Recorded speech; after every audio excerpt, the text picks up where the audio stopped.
Okay. Jacob's doing some scatting. All right. Well, it is that time of week again to bring to the masses another exciting edition of Whatchu Spinnin. This is episode 51. We've got a lot of really, really fucking good music to talk about this week. I'm super excited. And to kick things off, we're going to talk about my album for this week. And in order to do that, I'm going to bring in a really special guest, a guy I've been wanting to get on here for so long. We went to high school together. We worked together for a little bit. We watched preseason football together, UFC fights. Really cool dude. We've gone to multiple concerts together. Matt, we went to Earth Gang. We went to Isaiah Rashad in 2017. Vince Staples. Really fucking cool dude. I'm excited to talk shop with him. It's my homie, my brother, one of my best friends, Mr. Alex. Go ahead and show the people your face, my man. What up? Thanks for having me, y'all. Hell yeah, of course. Yes. And so we'll go ahead and get the salutations out of the way. How we feeling today, boys? We jazzed up? I'm ready. Hell yeah. Well, I'm pretty jazzed up too, because we're talking about an album that, even for as recently as it came out, is easily in my top 10 favorite albums already. And that album is The House is Burning by Isaiah Rashad, released in 2021. It is signed by him. Love that. But yeah, as I kind of mentioned, I could talk until the fucking cows come home about this album. But I think we'll have our guest talk first, if you're down. What do you got to say about it, Al? It was definitely one of my favorite albums of 2021. I really, really enjoyed. Felt like it was kind of a continuation of the first two Zay albums. It really fit that kind of chill for the vibers sound he's got going on. Definitely a 5-year wait. That wasn't the best for the hardcore Zay fans who were listening to every single leak as they came out and everything. But I feel like he delivered. He really did, and it was hilarious because anytime something would get leaked, I would hear about it, or you would hear about it first, and I'm like, all right, Alex is gonna message me, or I gotta immediately be like, you hear that? Oh, the album cover got leaked. Was. He definitely pulled a Frank Ocean and made his fans wait too damn long. But yeah, love it, man. But Jacob and Matt, why don't y'all dive in? Is there a story behind why it took so long for this album to come out at all?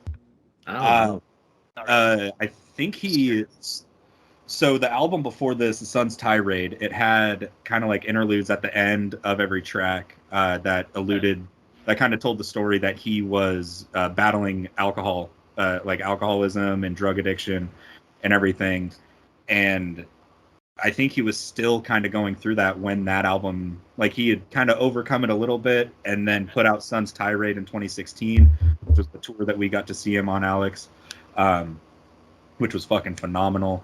And then I don't know what took so long. I don't know.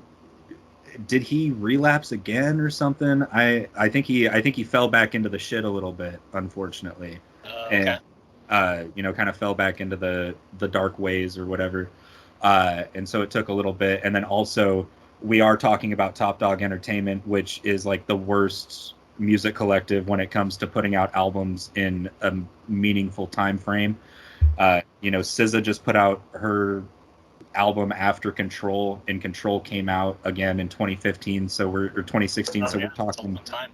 Yeah, we're it's a theme with Top Dog, unfortunately, but I think also combated with the fact that I think Zay did, and unfortunately, fall back into the shits a little bit. But yeah, that's kind of why it took so long, unfortunately. Okay. I was just curious. I always find it interesting when it takes that long for an artist to release an album, whether you're a Tool fan or any other genre. It's funny. Yeah. It's a little bit. I was about to say, Matt, you and I know all about long. We are very patient when it comes to music. Yeah. Exactly. But I love this album. I felt like it had kind of a southern hip hop feel to it. Remind me a little bit of early Outkast. I know he's influenced by Outkast a little bit more, Big Boy especially. I like the tight rhymes. Very different. There's just so much in this album as far as styles. Each song sounds different. And I feel like a lot of hip hop these days, they don't do that as much. It's always kind of like one long track. Whereas this album breaks it up. Each track is different. Like I felt like I was almost listening to somebody else each time I put a different song on. And I always appreciate that because it keeps the whole album interesting throughout the whole listen. Oh yeah, Most definitely. definitely. I think so me, I've been listening to Isaiah Rashad for the longest time. This felt like such a long time, such a long wait that he dropped this album.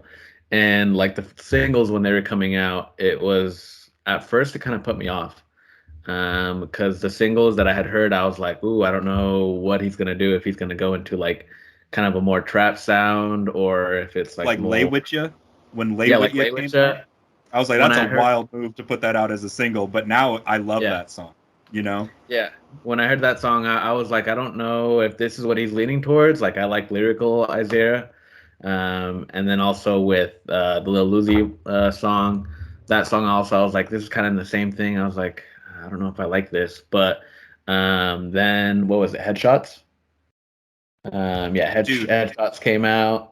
bro, when What Headshots you came said. out, when Headshots came out, I watched that music video every fucking day. Yeah. Yeah, when that came out, I was like, all right, this is the Isaiah that I know and love. Um, so when he dropped this album, man, like, it kind of showed, like, in hip hop in general, I feel like the community really showed their appreciation to Isaiah, and that how much they liked him. Yeah. Because after that long period of time, like, you can kind of lose love for an artist, or you lose interest, or you're like, oh, it's another album, it's like, too long waited, your hype is over or whatever. But when it came out, like, so many people still liked it and were still listening. And I think that's great. It showed his fan base, it showed the community as a whole, they were really into it. But yeah, man, some great stuff, great features. We get some TDE features like SZA. Would have wished J Rock's in it. Would have wished like Schoolboy Q or Kendrick would have been on it, like Sun's Tirade. But no, I think great follow up to Sun's Tirade, and I think it connected like those three albums, like the trilogy. It like kind of showed that he still had that talent. He still had that dog in him. He still had that dog in him. For real. And Jacob, you and I actually, this is also really cool because Alex and I went to the Wow Hall and saw Zay back. That was nice. 2017, wasn't it, man? I think so. Sounds right. Yeah. And so we saw him at the Wow Hall. IDK opened for him, which was really cool. And then, and that was the Sun's Tirade tour. And then you flash forward, 5 fucking years later, and Jacob and I, you and I actually, that was the first time you and I hung out outside of work, was going to see Isaiah Rashad for the House is Burning tour. Shout out. And dude, he just kills still. Like, he's one of those artists that from the tape, like the recording to the stage, there's no inconsistencies.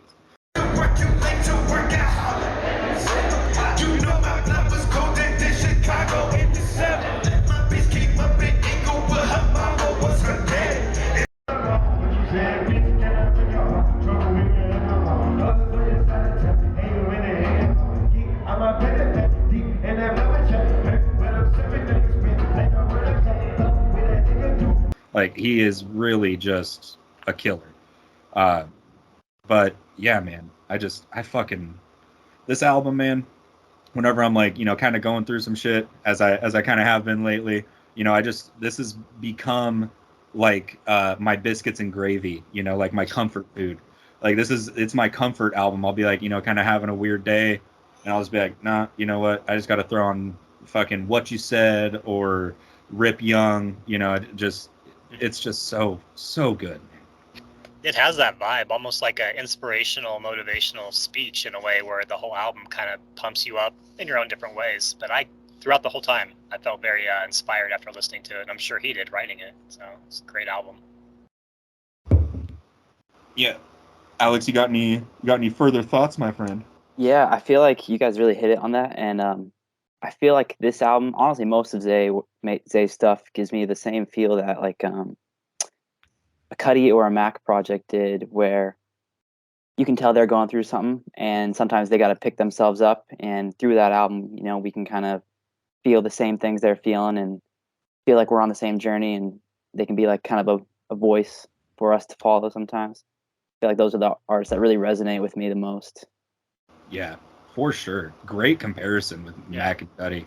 You know, because we haven't covered a Cuddy album yet, honestly, but that will happen.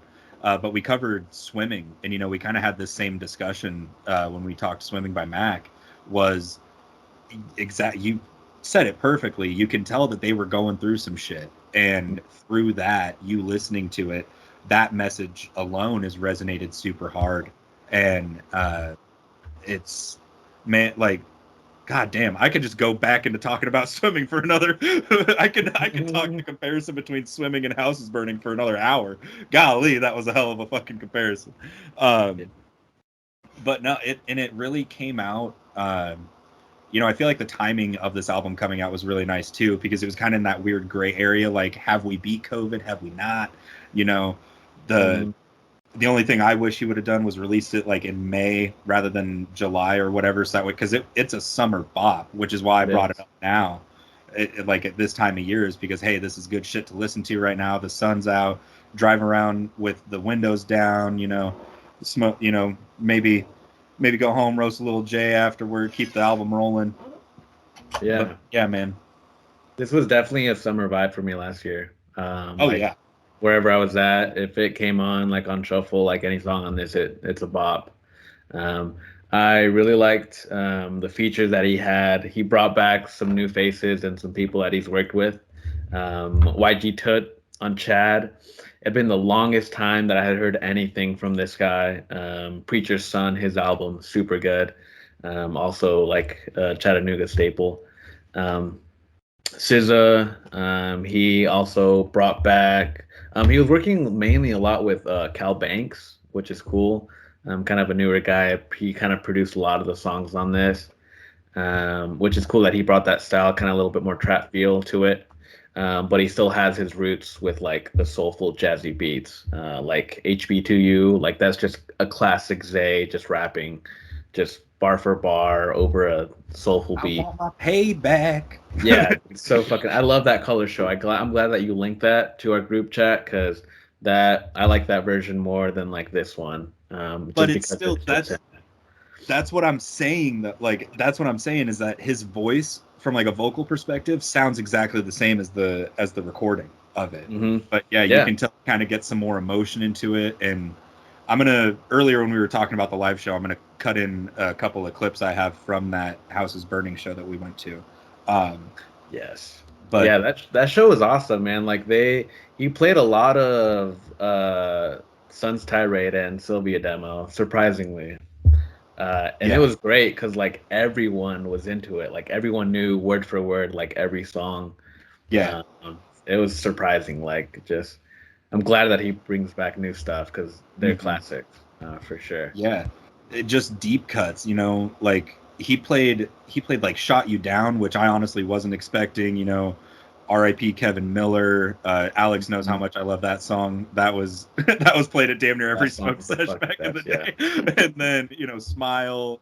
I have yet to hear him play Banana.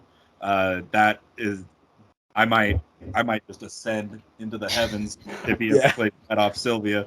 So, question: since we listen to Zay, and we all kind of have heard his albums. This is the third song that J-Rock features on. Oof. What is your guys' favorite? Favorite J-Rock feature on a Zay track? Out of his three albums. I've got my answer. Titty and Dalla, for sure. Off Sun's Tirade. Nice. Just his syncopation with his words on that song in particular is really really. I think definitely my favorite is Shot You Down.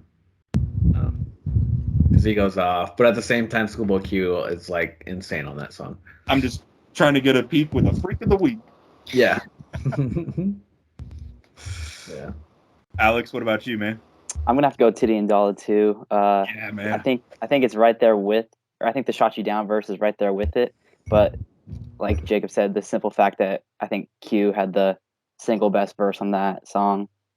I gotta Oh, give for sure. I gotta give it to Titty and Dollar just because just because I feel like J Rock, that was where he was the top dog, if you will. He does shine on that song. Yeah, for sure. And not to and all that to say, not to discredit True Story, because "You soft as some baby shit" is the best line I heard that whole year. That one line, "You soft as some baby shit." I was like, all right, that's the line of 2021. I love that. And that song has the best outro ever. Yeah. On a motherfucking rainbow. Rainbow. Yeah. My baby mama probably at the end of that bitch with a gold digging ass. Yeah. I love that. The first time I heard that, I was like cracking up. I was dying because that video is like so. It's such a moment, I feel like, and putting it at the end of a song like is perfect. It's so good. Matt, did you happen to dive into other Isaiah Rashad tracks? Do you have a? I didn't do that this week. I plan to, but Okay. I don't have an opinion on that one. I'll send you my Isaiah playlist on Spotify, and then both Yeah, of the other two J-Rock features are in that, and we'll have to get your take on that. Heck yeah, sounds good. I was not expecting that question, or else I would have prepped you. That's my bad. No, I like that. I like those kind of questions. Those are good. We need to start doing that more often. For real. No, for real. definitely. I'm glad that we all kind of listen to Isaiah because just seeing his growth as an artist, definitely, I feel like.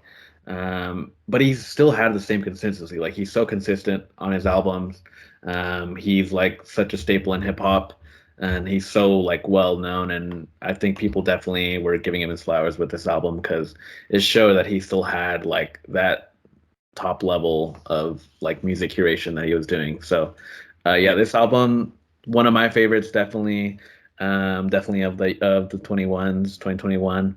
I'm glad that finally, Dorian, me and you were waiting like over a year for the vinyl to show up. And it finally showed up, and there was like so many delays, and he ended up saying that, he would, since there was such a delay, he would sign them. So he did. We both have signed copies. Pretty badass. It's a pretty nice come up. A $30 purchase that you could resell for $500 easy right now. That's pretty nice. Yeah. I won't ever sell it because that's hardcore. But now, Jake, you have all three of his albums on vinyl. That's right. Yeah. Nice. Lucky motherfucker. The fact that, also real quick on that, the fact that Sylvia Demo was at Moonrock Records in Eugene was fucking crazy. That's actually unreal. But Alex, Matt, Jacob, y'all got any closing things? Do we want to dive into top threes? Let's do it. All right, cool. Alex, since you're the special guest, why don't you take it away, my man? All right. I'm gonna go ascending order. I'm gonna say quick honorable mention to Claymore. Yes. The Smino was so fun on that. It felt like a jolt of electricity in the middle of the album, with the fast RPM or BPM and everything. I really enjoyed that one. My number 3, kind of a weird one here, but I really love Don't Shoot. I thought it was really interesting how really, serious topic about, gun violence and growing up in chat and whatever. But he does it in such a melodic way with the soft chorus and the kind of distant vocals. I thought that was a really cool idea. My second one, gonna have to be Happy Birthday to You. Like you said earlier, classic Zay joint. Kind of just followed the blueprint he's laid out with other songs in the past, 2-part songs and crazy long outros and breakdowns. Thought it was really cool. And then my top song was my most played song of 2021, Score, featuring the goddess SZA. And I also I love Black. Yeah. Yes. I feel like that song, just to hear the different vocal filters on each of their verses was really cool. And I kind of the beat cut away on SZA a little bit, and it was a little bit more low key on Black's verse. And also just I feel like that I was kind of going through a weird time in a relationship. Kind of both sides were kind of not sure of what was going on, and the song kind of just encapsulated that feeling perfectly. So yeah, Score, top song from the album. Fuck yeah, dude. Score. What? That is not what I was like, because of the like you and I have talked about Don't Shoot a handful of times, Yeah. I was like, Don't Shoot probably gonna be in Alex's top, but Score is a wild pull, but I love it. I love that. I'll go ahead and go next. Honorable mentions for me: Don't Shoot and Hey Mista. Really like Hey Mista. Number 3 for me, Happy Birthday to You. Number 2, Rip Young, and number 1, What You Said. Just when Zay actually starts rapping on that song, like just so good. It literally, that's just it just makes me fucking head bob to it. But yeah, hey, happy birthday to you, Rip Young, What You Said. But Matt or Jacob, go ahead and take it away. I'll end it for us. Go ahead, Jacob. Okay. Yeah. Honorable mention. I'm glad you guys brought up "Don't Shoot" because definitely I slept on that song, and only until recently, like a few listens, I was like, "Dang, this is actually a really good song." And yeah, exactly what he's talking about, gun violence. It's kind of more serious topic, but it's a great song. I looked past it. I regret it. Another honorable mention I'd also bring up is also the score. I do love that SZA. She's constantly a reoccurring feature on his albums. Same thing with him. He'll be on her stuff, just like Control. But top three, I'm gonna go Claymore. I love it's like R&B joint. Happy Birthday to You, and then my favorite song, All Herb. I like that a Mindy feature. I'd never heard of her. I love that she was on it. So love that. Good stuff. Yeah, you guys got some good picks. I'm going backwards to forwards. We're going honorable mention with From the Garden. I like how that kind of sets the tone for the album. Number 3 would be Rip Young. Number 2 would be Score. And then I like Headshots as my top track. Hell yeah. All different. I swear, every song just felt so different. For me, it was a little bit harder to pick a top 3 on this album specifically, but yeah, choice. Yeah, I mean, for all 3 of the albums we're talking about this week, top 3s were damn near impossible. I sat here like this, looking at my notes today, and I was like, "What do I do?" I was like, "What the fuck do I do?" But no, great shit. Excuse me. But yeah, that was Isaiah Rashad, The House is Burning, which was released in 2021. My pick for this week. Big shout out to Alex for joining us this episode. Actually, quick question for you, Alex, or 2 questions. One, are you going to be free in like 30 minutes ish? I can be. And second question, how do you feel about the Miseducation of Lauryn Hill? Do you want to come back on and discuss Miseducation? We'll give you 30 minutes to formulate a top 3 and honorable mentions. Oh man, I feel like I need more time with that album, especially an album that's like so important in the evolution of hip hop. You know. True. Fuck. You sure? I'll watch the episode. I promise. I'll comment. Okay. Yeah, comment on it. I had that idea like literally right before I called you. I was like, fuck, I could have told him about Miseducation, but I didn't. God damn it. I'm glad you guys are doing that one though. That's an all-time great album regardless of genre, you know. Yeah, it's 100%. But it was worth a shot. But yeah, I'll definitely, because you're on it, I'll be sure to send you a link to it so you can watch our recap of that. But anyway, shout out to you, man. I hope you have a great rest of your day. We'll kick it soon. Cool. Appreciate you guys. It was a lot of fun. Yeah. Love what you guys doing. Thank you. Appreciate you. Peace out, man.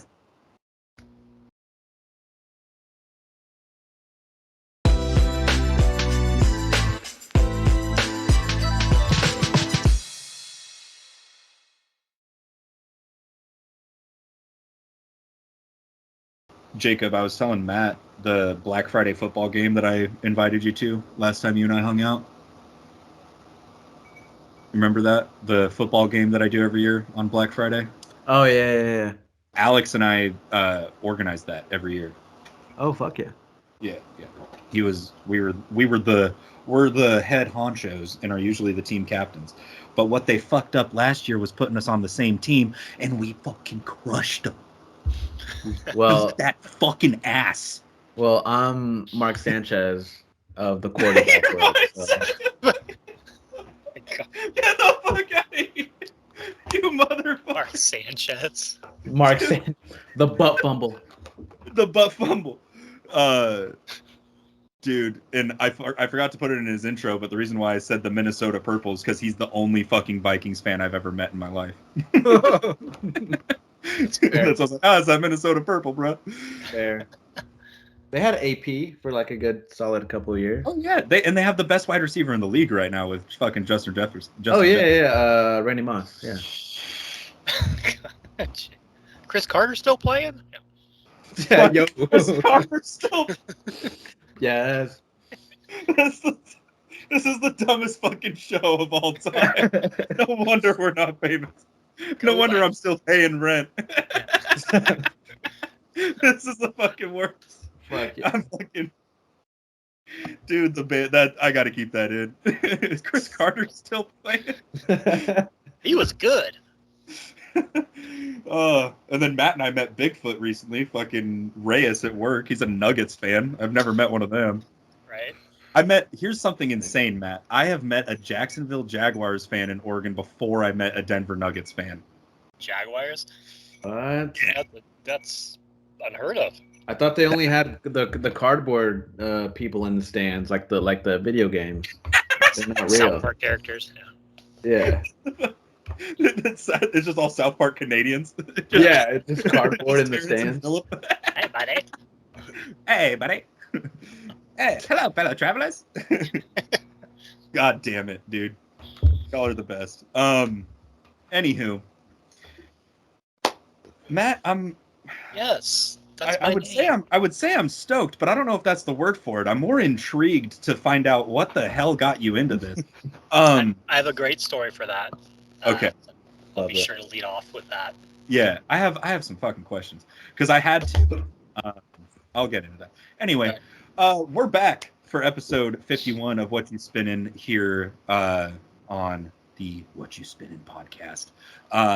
We just finished wrapping up talking about Isaiah Rashad's House is Burning, released 2 years ago in 2021. Shout out to my good friend Alex for hopping on. Really stoked that he was able to make it today. I tried to have him on for the last part of the episode, but that ain't going to happen. But he will be back. I have some stuff in particular. I have like a couple albums. I have like multiple albums that I'm waiting to bring up so I can coordinate having a guest on, because I know that certain friends have certain appreciations for him or whatever, or I have memories with those specific people. And so Alex was one of both of those. So shout out to him. Anyways, we got to move on. We got to get out of the hip hop for just a little bit. Just for a minute. Just for a bit. And to do that, we're going to toss it over to Matt to intro his album for this week.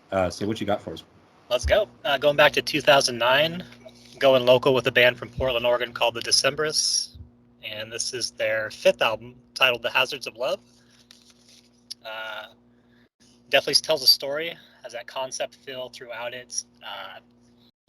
Kind of an odd story. It's a difficult album for a lot of people to get into, and the way that I stumbled across it was just kind of by pure luck. I had a buddy, the buddy that I had this tattoo for. After he got cancer, we spent a lot of time together at his house because he couldn't go out, and he was pretty much bedridden. And so we listened to a lot of music, whether it be A Perfect Circle, other things that he got me into. And then we stumbled across this album just by chance. And we would always listen to it. And we just grew on the songs, and we talked about the story. And it was a good conversational topic and something for us to kind of dive into towards the last few months of his life. And he loved it. I ended up buying the vinyl for him so he could have it. And then he gave it back to me before he passed. I ended up giving that to another friend who still has that album. So it's still in my circulation, but I had to have my own copy again. So Colin Malloy, the lead singer, vocalist, kind of heads the whole Decemberists project. A few other female vocalists. Kind of an eclectic feel. I've listened to a few other of their albums, and this is way different as far as the structure and the play out. I've got some more information about it. I love this album just for that reason alone. What do you guys think? I thought it was pretty interesting. Definitely, I was looking into it. It's a very fun concept for it. The song titles and the structure and everything, how it flows, it definitely has a story. It has a plot. Yeah, it's interesting, and I love albums that do this, that they kind of have a same theme that they'll do, and they carry it on with not only the lyrics, but the titles and everything.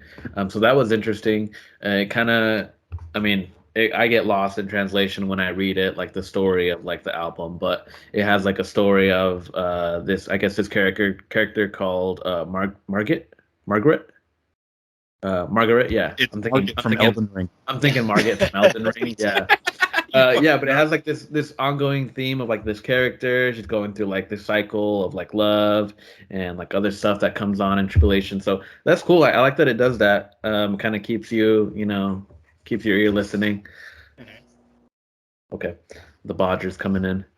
But yeah, really cool. Like their fifth album, local also. Like What's Not to Love from someone here in town that something you can link up to.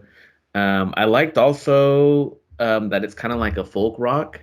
It's kind of like got this folk feel to it with also rock influences. So yeah, super neat. Definitely, I probably wouldn't have stumbled upon this. I got a couple other things I jotted down, but yeah, what'd you think, Dorian? So the Decemberists name was familiar to me, at least. Kind of like when when you brought up the Mars Volta, it was something I had seen on like a lineup or whatever, and I was like, the Decemberists, like that's a interesting band name. But again, just like with Mars Volta, never dove into them. I just knew. I was like, hey, these guys are actually like pretty big, because I saw them on some pretty big festival lineups back in the day. And I was like, what the fuck? Okay. But no, I don't think I was anywhere near prepared for what this album was, if that makes sense. Yeah. Because I kept trying to listen to it. Like I got through like the first, apparently I got through like the first 4 songs, but they flow so well together. I didn't realize that. I was like, I'm still on like track 2. No, I had listened to half the album before I got interrupted multiple times at work. But before I did that, I looked up this album because I put the album covers in the episode.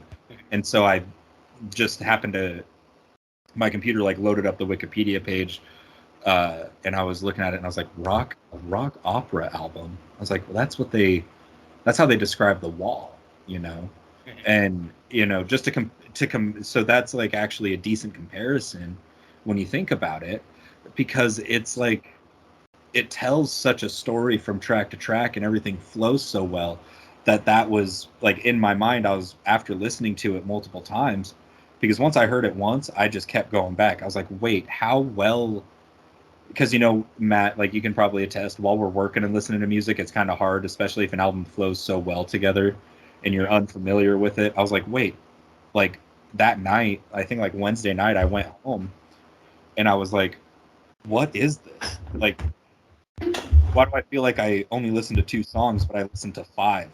Right. And it's just, it's so interesting.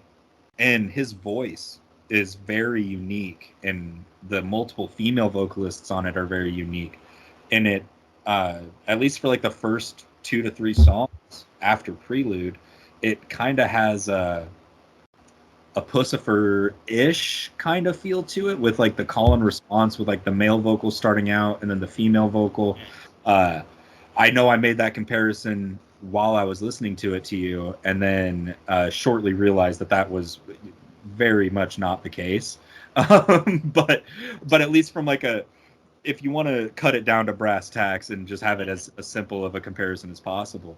But the storytelling throughout it, like this was one that I had to like keep track of the story, and shout out to whoever wrote that Wikipedia article, because they put the track names in it in relation to where the story was. And you can tell once you're like, oh, Rake's song, that's this part of the story and all this shit. So first question, have you ever seen them live? I have not, surprisingly. Okay. You'd think I would. Because you're like the concert dude. Most of these guys, most of these people that you bring up, you've seen, because I feel like their live show would be fucking phenomenal. I would assume kill.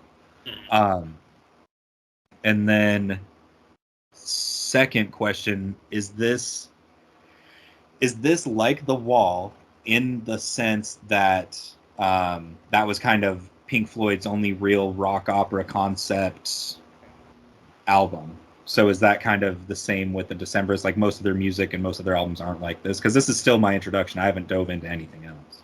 I think so. I haven't dove into a lot of their other albums. I know the album before this, called The Crane Wife, is the album before this, and it kind of ends with the story that this album starts with. I haven't listened to that album enough to know where it begins and where it ends, but it is kind of a continuation. Really? And, I think that's maybe why it wasn't very popular upon release. A lot of critics did not like the album. They liked the storytelling aspect and the wall comparisons, but they didn't like the development of the characters. And when you hear that kind of critique, it's like, well, we're not writing a book. We're singing a song. We don't have time to, spend 20 chapters on a character. So yeah, this isn't fucking Harry Potter. No, exactly. I like that it has Jim James from My Morning Jacket doing backing vocals throughout the album, which is cool. Yes, love that guy. Need to bring up an album by them at some point. And they have a lot of other guest musicians, some other females that I don't really know much about. And I'm gonna go back to what you were talking. You brought up the Rake song. That song is so messed up and so disturbing. And it took me a few listens when I first got the album years ago. I was like, what is he's talking about killing his kids and his wife? And wow. So pretty intense song. Shit. Yeah. And it really speaks volumes, because it's, they made really good take the vocals away, right? Take the vocals, take the story away. All of these songs are musically spectacular. Mm-hmm. They are fucking phenomenal musicians. And, we've talked a lot, last week, we just talked about one of the greatest musicians of all time with Tosin Abasi and Animals as leaders. And so that's the one thing that I like to keep into perspective is you can be a great musician and not make stuff that's some of the best guitar players play fucking chords. You know what I mean? And so, but the way that they structured these songs and laid the album out and just the songwriting behind it from an instrumental standpoint is phenomenal. It's unreal. It's got this, Jacob, you said it, it's kind of got this folkiness to it, but it gets heavy at times. And it's like, yo, what the fuck? The end of Bower Scene. Yes. Yeah. The end of Bower Scene is Jesus Christ, dude. What is that? Where did that come? That's how I became a fan. That's how I became a fan of that song. Here I was like, okay, I can deal with some folkiness, but I need some heaviness. Yeah. After I heard that, I was like, all right, this is cool. Yeah, it's that was the same for me. Once I heard Bower Scene, I was like, whatever the fuck else they do is great from this point on in this album, because it is such a tone setter, and it really, that song in particular, it doesn't have a lot for storytelling purposes. It's really just a showcase of the instrumental or the instrumentation behind it. So I really, really liked that. I really loved this album. Was this a Discogs order? Did you find it locally? I found it crate digging up at the top of Epic Seconds a few weeks ago. Because I tried to find it online. I tried to find it online, 75. House is like, it's going to be $100 used. I'm like, okay. This is an original copy. I got it for 50. Damn. Nice. OG press. OG oh my. press. That's the best though, when you just find it in the wild. It's like, not expecting to find it there at all. Yeah. It's like finding a rare Pokemon out in the wild. It's like, right. You don't expect it, but hey, it's rare. You'll take it. Mm-hmm. It's like the Metal Fingers Special Herbs 1 that I have. Exactly. So I saw it once, and they had they had 2 and 3, but I picked up the first one because it was the one I liked the most. And then I went back 2 days later, and they were all gone, and I haven't seen that specific pressing in a store since. And that was almost 10 years ago. You probably won't, unless if you do, it's going to be marked up heavily. Oh, 100%. But yeah, no, that's fantastic, dude. I like how that song, A Bower Scene, it does have that. It has the folk, and then it has the rock with it. So I think they go hand in hand, and they do it well here. I noticed also with the songs, they have similar titles, and they also have kind of similar riffs. Some songs carry the same 2 styles, like A Bower Scene and The Abduction of Margaret. They have the same guitar structure that's on it. Same thing with The Hazards of Love. I mean, there's 4 versions of it. So The Hazards of Love, The Hazards of Love 2, Wager All, and then Revenge, and then The Drown. So they all kind of have, some of the songs have the same structure, the same title, and everything. So I think that's cool too. It kind of helps build up the story, helps carry on that narrative. So that's cool. It's interesting how, I mean, I could see why people don't like it, maybe as a album, because yeah, it's like, trying to make a movie out of a book, like it's hard. So trying to make a song out of a book, it's even probably harder out of a story. But they do it pretty well. And I think if you look past just the storytelling, just like the instrumentation is good. It has that rock, folkiness. There was, what song was it? It's towards the end of the album. I want to say the Queen's Rebuke and the Crossing. They throw in some drums in there. Is it that song? I think they throw in some drums in there, that it elevates more to that rock status. So I thought that was cool. Um, but yeah, real interesting. I haven't looked into these guys. You stole my quote, Matt. That No. the guy from Morning James? Jacket. Yeah. Also, great band. I love them. Also, really cool. What's her name? My spelling is so bad. Um, Shara Nova, also, from My right. Brightest Diamond. Also, she also does a lot of lead vocaling or background vocaling with a lot of other artists. So I like that she does that, and that they also add, just kind of people that, if you're like tuned enough with your ear, you can hear them, and you'll be like, okay, I know who that is. So yeah, I like that too, that they have these kind of side people on their projects. But yeah, I'm surprised that I haven't heard of these guys. This being their fifth album, and a band here locally. I think it's cool that we have staples like this here locally in Oregon, and here around town that we can kind of look at, see what's based off of here and what's coming out of the woodworks here locally. So Hell yeah. No, I wholeheartedly agree with all of that. The background vocal features and everything is phenomenal. The storytelling, like top to bottom, this album is fucking fantastic. So thank you so much for bringing it up, dude. For real. Of course, yeah. I feel like a lot of critics too, whether it be reviewing this album or any album that even we've talked about, they always try to compare it to the previous work of an artist. And I'm glad that we don't do that here. We, rate the album on what it is. And we don't try to say, oh, well, their last album was a lot better, but this one's all right. I hate those critiques because it's not fair to the artist and it's not fair to the viewer, and it's not doing anything justice. It's just giving your stupid opinion because you don't like it, or somebody else could love it. So I'm glad we're so open and open for ideas, and the music that we like is all so eclectic and unique. So Oh yeah, of course. Appreciate you. And it's the other thing is that, again, like I said at the beginning of last episode, is that's what's so cool about what we do here is we all, it's like, I always, when people ask, when I bring up the podcast to people that have never seen it, right, and because people ask about it, because they ask what I do in my spare time, and I'm like, well, I do a podcast, and I tell them, I say imagine a 3-part Venn diagram, right, and there's 3 dudes, and in the middle there's a finite amount of what we all like, but then outside of that it gets fucking bananas. It gets spooky. Like just how out there we are. Like you've got Jacob doing his world shit, with like the Spanish, then the jazz and all that, and then you've got Matt. I'm not even going to throw a genre on it because you bring up anything and everything. And then you've got my stooge ass who's like, here's some obscure hip hop, and then here's some metal that you've never heard before, and all of that combined. Like, to put into perspective, when we did the Wall by Pink Floyd, we had Earth Gang and Robson George. Like, yeah. like that episode alone is wild. And then you go back to just last week, we had Brian Eno, Madlib, leaning really hard into the jazz side of his work, and then you had Animals as Leaders, which is like super fucking deep metal.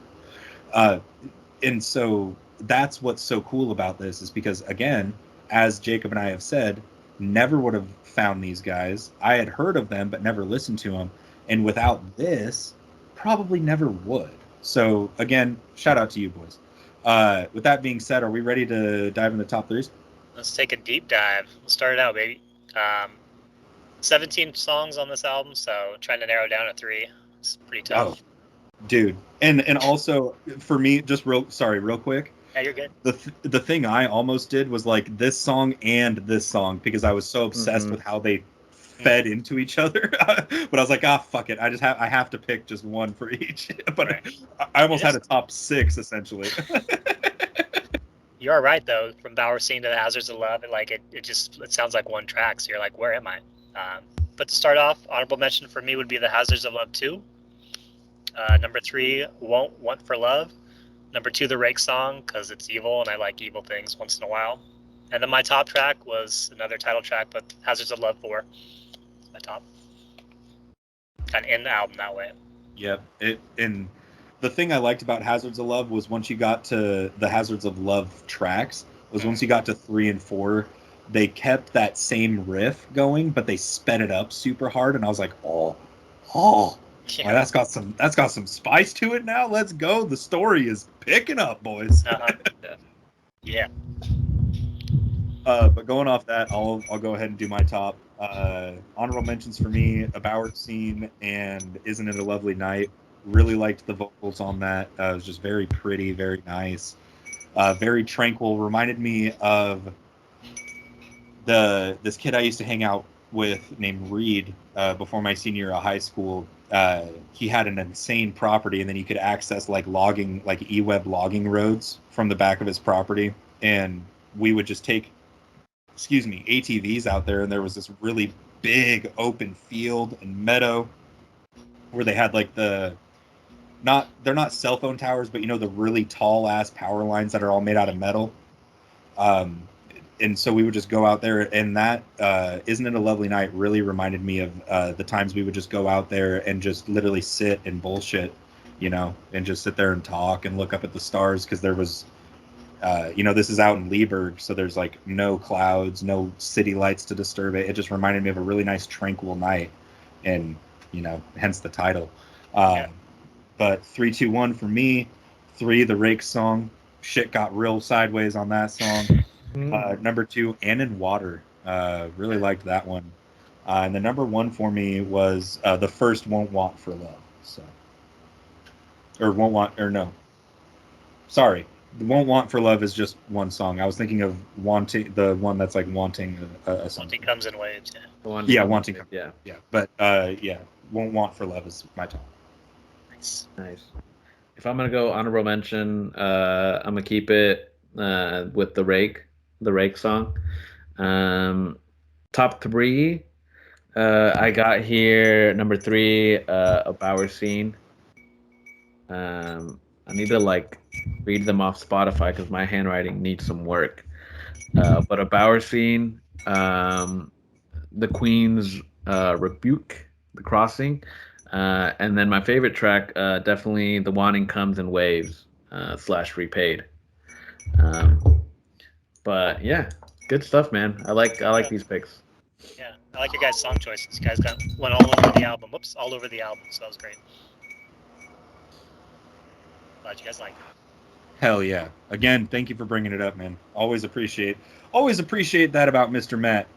He'll bring up something I might have heard of some way, shape, or form, and then he forces me to listen to it, which is, again, as I've said multiple times on this show, which is why I fucking started this podcast. Anyways, that was The Hazards of Love by the Decemberists, released in 2009, which was Matt's pick for this week. We're going to go ahead and put a big fat bow on this bitch and send it to the fucking moon with Jake's. We'll be right back with Whatchu Spinnin' episode 51.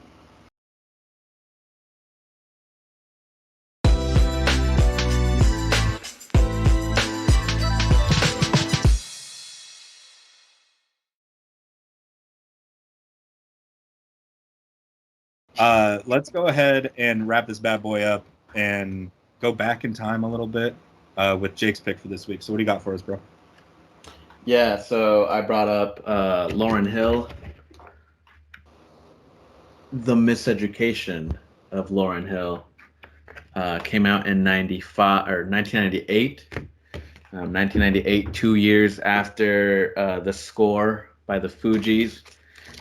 These are the inserts Check out Whatchu Spinnin episode 2, where we talk about the score by the Fugees. Was it episode 2? It was that early? Dang. No. It's episode. It was like the first 4. couple left. I think I it was brought it episode up pretty 4 quickly because I brought up Enema that same episode, and that was episode 4. So episode 4. Man. What an These are episode. the inserts. The beautiful, talented Miss Lauryn Hill. It's got the song lyrics on them. But I mean, yeah. What more is there to say? This is one of the most beloved albums, not only in hip hop, neo soul, R&B, but just music in general. There's plenty enough to go around about this album. Let's talk about it. Yeah, let's just fucking dive into it. If you want to talk about an influential album, this is the one this is one that has to come up as far as influence. It influenced a lot of female artists, a lot of male hip hop art, not even hip hop, man. Like there's just so many people that this album influenced and shit like that. And you know, I feel like if you want to know the reach that this album has, you just need to listen to Doo Wop, that thing. Like that one song is really like, it was the most popular song off of this, but for good reason. But there's just so much more to it than that. But that one song, you can really tell, like, oh, she was actually massively influential. Whether it was her voice or the production work that she had on it. This album is just so good, and again, so influential to so many people, old and young. So, a fantastic pick.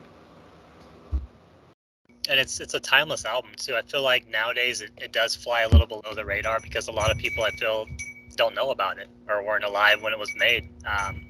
But now that they found it, they fall in love with it, and it's inspirational. It created a whole genre of hip hop for a female side, to express yourself and just be yourself. Lauryn Hill's a great example of that.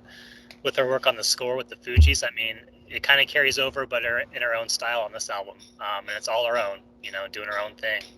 And her wordplay, the different tones she uses throughout the album, there's nothing else like that out there at that time or even today. You can't compare this album to anybody or anything. It stands alone, and I think it always will. And I think if you haven't heard this album, you need to, because it will open your eyes to a whole nother genre of music that you might not have found out about at all. I remember when this album came out, I think I just graduated high school, and it was huge. Everything was huge. I mean, it was just all over the radio, and it was just it was a staple. People just dove into it. I'm glad you got it on vinyl. Where'd you find it at? This I think I got at House. Okay. I've seen it at Moonrock too, though. Yeah. Nice. Yeah, you could probably get it better price at Moonrock. No. But yeah, definitely this album, just such a capsule for not only hip hop but neo soul as like a new genre up and coming. A lot of people put this up there with the D'Angelo and Erykah Badu, and like in that field. But it had its aspects of hip hop. It had reggae. It had some soul influences, and it kind of just showed the talent that she had. Not only lyrically, because she raps on it, but she also sings, and that was such a change in hip hop, singing and rapping, because it wasn't really mainstream at this point.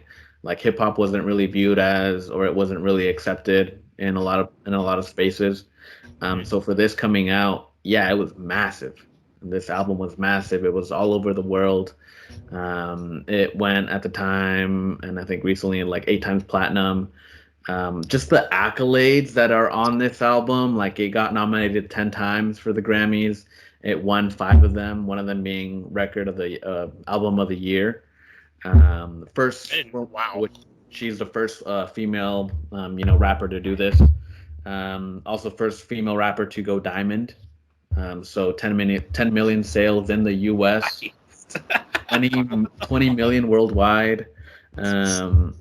yeah, it really brought hip hop to the forefront, like to the mainstream, to the masses, to everyone.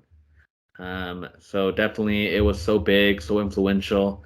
And yeah, it's just, Lauryn Hill just being a mastermind. Like she produced a lot of this on her own. And also at the same time, like this was all just her ideas that she was going off of. So yeah, everything front to back, like it's all just, a journey that she's telling. And she kind of has that in her lyrics. She talks about a lot of, real world problems, life, pregnancy, love. So all these things that are, very up and coming and present nowadays. So yeah, it really inspired a lot of people and a lot of female rappers and just female artists in general. So I think it was really powerful, really influential to a lot of people. So definitely had to come up to the ranks of What You Spinnin'. I had to bring it up. Oh yeah, yeah, and I feel like at this point, with where we're at in the show, some things are better brought up now than if they were brought up earlier, because we've established, whatever. And I'm glad that you sat on this, because I'm sure that there were multiple times of you going through your collection and being like, fuck, I could bring this up this week. Fuck, I could bring it up this week, and then you finally did. And, as I said, just the influence that this had on so many people, whether they're a performer or just a regular human being, is unreal. And everything is everything. Almost, I hadn't heard that in a long time, and once I did, it was like I was starting my day to that song a couple of times this week. Just like, because when I get out of bed, I'll throw an earbud in, throw on a podcast, make my bed, or throw on music. And it was like early this week, because I was like, oh, I know Miseducation, so I listened to a little bit of it, and I reheard Everything Is Everything, and I was like, damn, dude, just starting. I recommend, if you discover something like that, because we bring it up, like, start your day listening to some of this stuff, especially like this album, man. It was just, I drove to work to it one day. Like, it's again, kind of like I said about Isaiah, but in a different sense. This just feels so familiar because of how fucking popular it was. Like, Jake, when you and I were young, like super young, like this album was still, like, I was 2 years old when this album came out, but I remember this, like, songs of this album still getting played when I was like 6-7 years old on the radio. So, and that says something, especially when, my mom was listening to like fucking top 40 radio all the time. And it's like, I know Lauryn Hill's not in the top 40 right now. Like, what the fuck is this? But I was like, thank you for still playing it. but no, it, again, man, just, you can't, with the albums that we've brought up in the genre of hip hop, this is in the upper echelon of those, the Ready to Dies, the Underachievers, the Tribe, the fuck De La Souls. This is in that, like, untouchable realm. Yeah, definitely.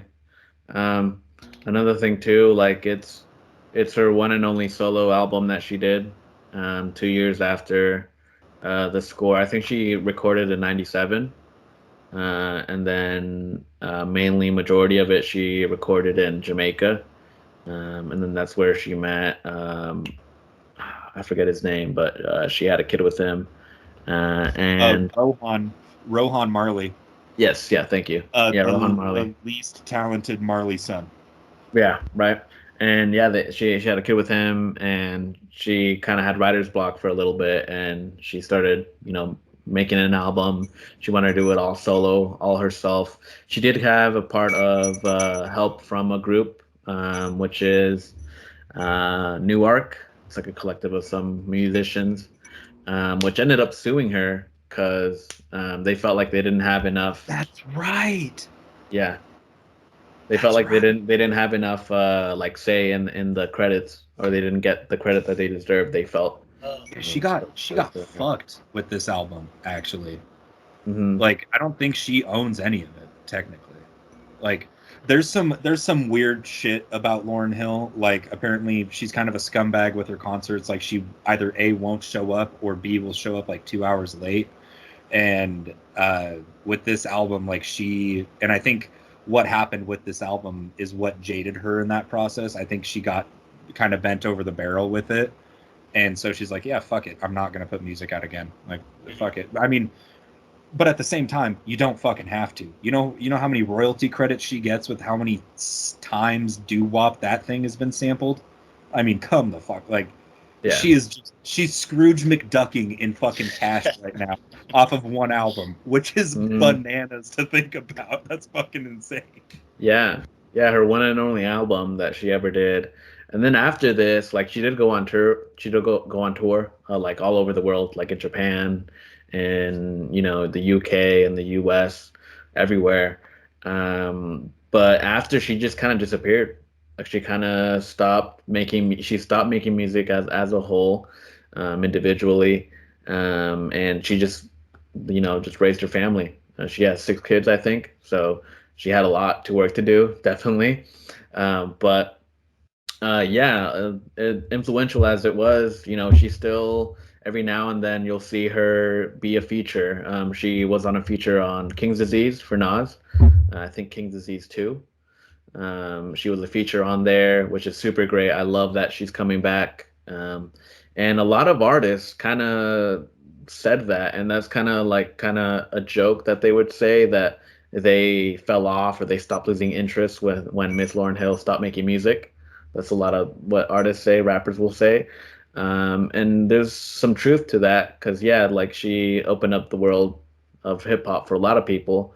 But at the same time, she kind of kept it wholesome, and she just did one thing and she was done with the music as a whole, so she stopped doing it.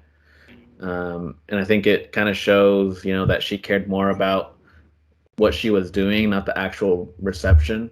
She didn't really care about the media attention. She didn't care about going on tour. She just wanted to be creative and do something, you know, to influence other people. To compare it to A, an artist we've already brought up, and B, an artist that features on this album, she kind of went the D'Angelo route. You know, just kind of put out a really, really strong album, toured it a little bit, and was like, that's it. Yep. I'm done. Which is wild that A, Jacob, you've brought both of those albums up, and B, that we've now had 2 artists that were just like one and doneers, but the one and done that they did was phenomenal. It was actually sick. Yeah. Love that. Yeah. And I wanted to wait on this too, because I wanted to build up the neo soul, like the collection that we had brought up, bringing up Erykah Badu, bringing up D'Angelo. Kind of all brings it all where it's familiar, that you recognize these people. And to compare, you know, we're making a lot of comparisons and a lot of callbacks. You know, we just talked about the Decemberists, you know, building a story, and you know how you can't make a book into a song. You know, I really respect that you said that, because you kind of had to build the lore behind this album before bringing up Lauryn Hill, because this is kind of like the cap to it all. And you know, and now we can, or I mean, we could have done it prior to this, but now, you know, you're like, all right, so that's the cap on the 90s, 2000s neo soul R&B. Here's what's happened since that came out. You know, now we can start tackling like Hiatus Coyote, who's a band that I really fucking enjoy, stuff like that. So that was very fucking. I'm big brained, man. I got some ideas in here. It's not a lot. There's some wrinkles. There's some wrinkles in that brain of yours. I see you. There's a little bit. A little bit of water getting caught on that motherfucker. Yeah.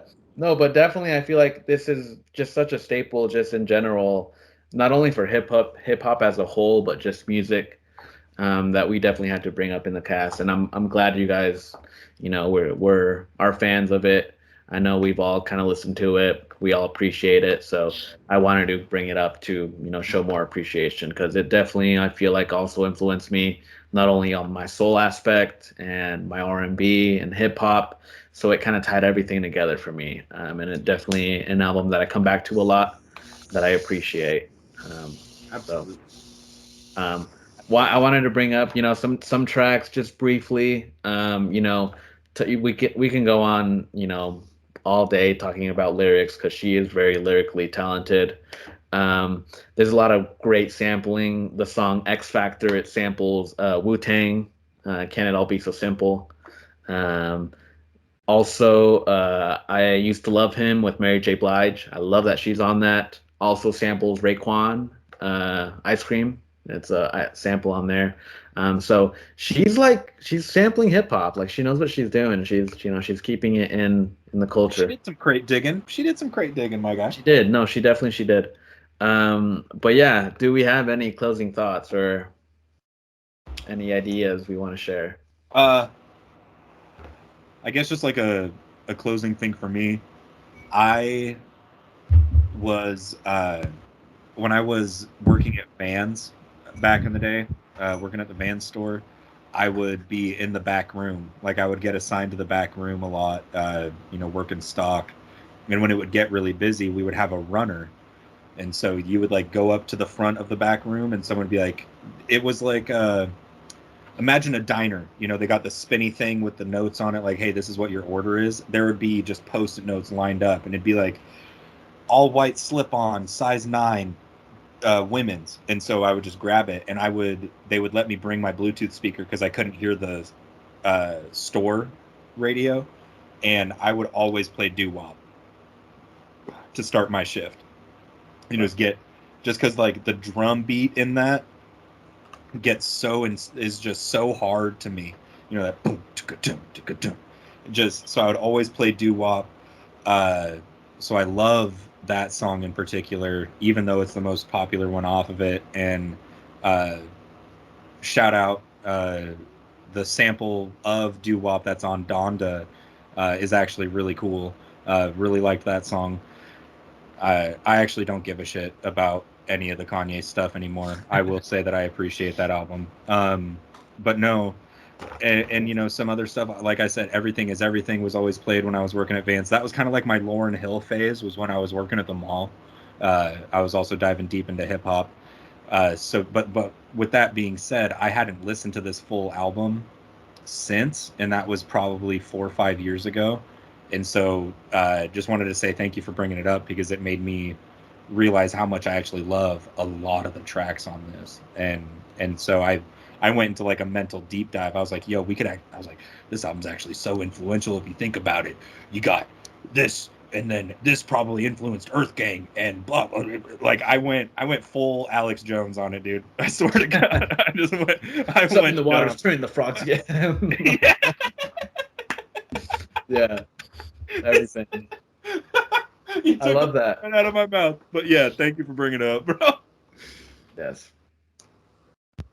Yeah. Yeah, iconic album for sure. My Closing Arguments. I mean, I remember hearing this at parties after high school got out, because that's when it came out for me, and just it was the vibe. It's got the summer vibe, like you guys were saying, and it's a classic album that's stood the test of time and continues to impress and inspire. So great pick. Hell yeah. Well, yeah. Jake, take us home, boy. What's the top? Yeah, so top 3 honorable mention. I'm gonna go Tell Him. I love that. It's like a very classic R&B song. Top 3, I'm gonna go Everything Is Everything. She does that perfect mix of singing and rapping on that song. I Used to Love Him. I love that sample, and Mary J. Blige. I love that she was also, encapsulated that 90s to early 2000s, R&B, hip hop. And then my favorite song, To Zion. I love that Carlos Santana guitar.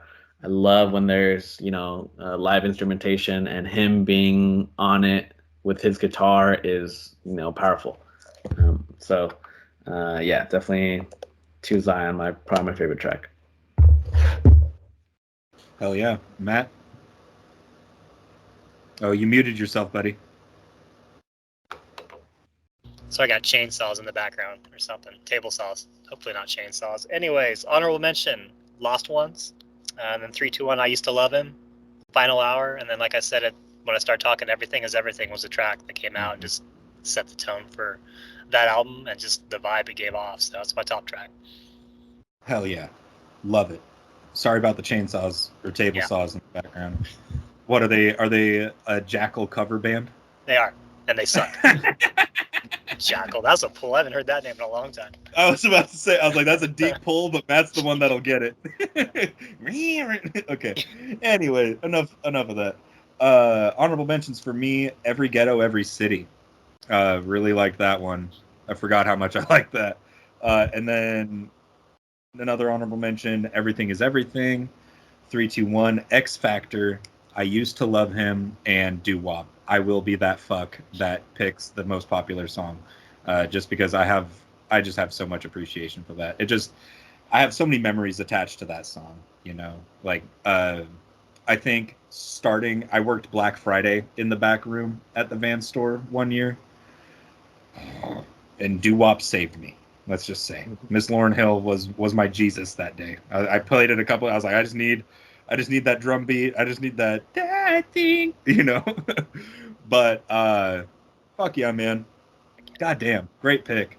I think that's the funniest announcement of an album that we've had was Jacob just holding it up and not saying anything, and I was forced to say what the album was because he was just silent. I was like, "Are you gonna fucking tell the people?" I was like, "All right, it's the fucking Miseducation of Lauryn Hill by Lauryn Hill." I mean, like, what else can be said? Like this, like this album has so much praise, and it has so much love, like just in general. Right. So, I think it's great. I get what you were doing. It was hilarious. I just had to tell you. I thought that was. I laughed in the moment, and then while I was editing, and then like multiple times this week, just like Jacob really did, just like Jay and Silent Bob it, like just hold it up and not say shit. But anyways, guys, we ready to do Matt's favorite part and show what we're next week? Let's do it.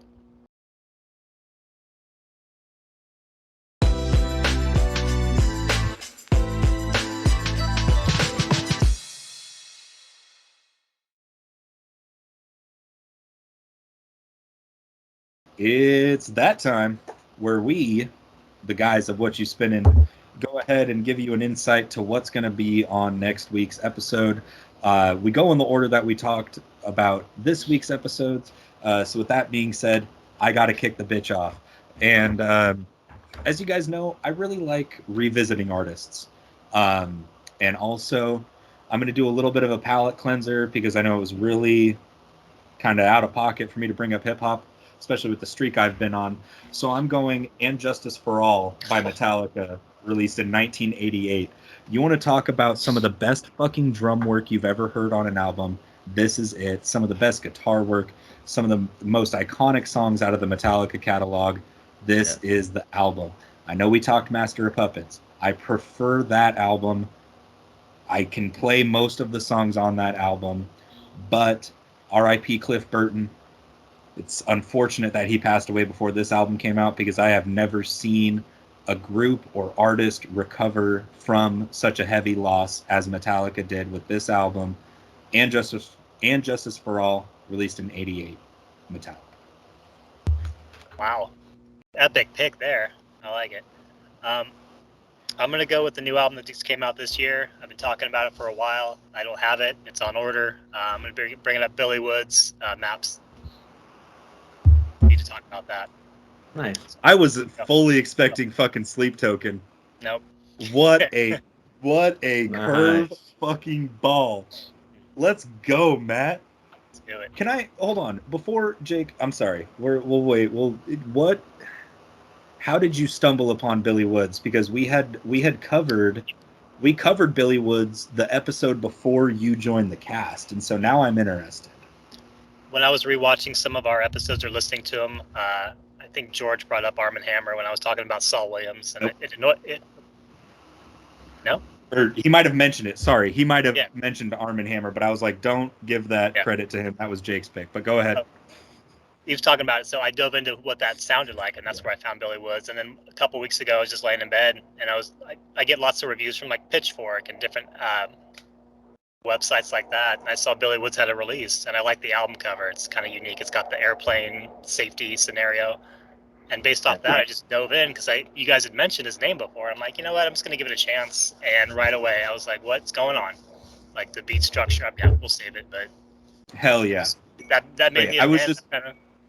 I had to ask because I was like, this is so random. Like, because you sent it on Cinco de Mayo. Actually, I was out and you sent a song from it, and I was dying laughing. I was like, how the fuck? Yeah. I was like, because we haven't brought it up, and I was like, Matt is getting into Billy Woods. This is awesome. And then also, shout out to you, Matt. You've been getting into a lot of new shit. You got into it. You guys are inspired. Yeah, thank you. But you got into the Acacia Strain recently too, which was a band that I used to listen to a shit ton back in like my heavy deathcore days. So I like that, Matt. You're going on a weird like rabbit hole streak. You're like, right. This guy sent. He's like, you hear this album that just came out? And I was like, the Acacia Strain. What? I was like, I haven't listened to them in like 3 years. So shout out to you, Matt. You're fucking killing it, bro. Appreciate it. What you got, Jake? Yeah, so this week, bringing some Stevie Wonder, In Square Circle. Nice. Came out in '85. This is when he was doing a lot more electronic music.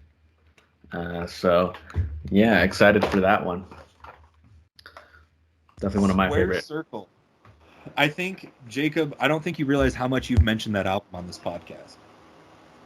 You've made a lot of like callbacks to that album, so I'm really glad that we get to dive into it now. Mm-hmm. That is a really good one. And Maps too. And just, bro, we can't have, every episode can't be killer. One of us has to bring up a shitty album every once in a while. Stop picking good stuff. Yeah, stop being good at this. Nah, I'm fucking around. Hey, well, Jacob, Matt, thank you again for doing this with me this week. Shout out my boy Alex for hopping on. He's killing it in life too. He's a fucking marathoner now. But yeah, catch us next week to talk about some wild stuff. This has been episode 51 of Whatchu Spinnin. I'm Dorian. That's Jake in the blue shirt. That's Matt in the red hat, kicking it outside. We'll catch you next time. Go ahead and stay hydrated. Stay cool. It's getting fucking hot out there. Take it easy. Tell your mom you love them. Tell your dad you love them. And always tune into Whatchu Spinnin on YouTube and Spotify. We are fully up to date on Spotify. I've gotten good at that now. Go ahead, like and subscribe. Take it easy.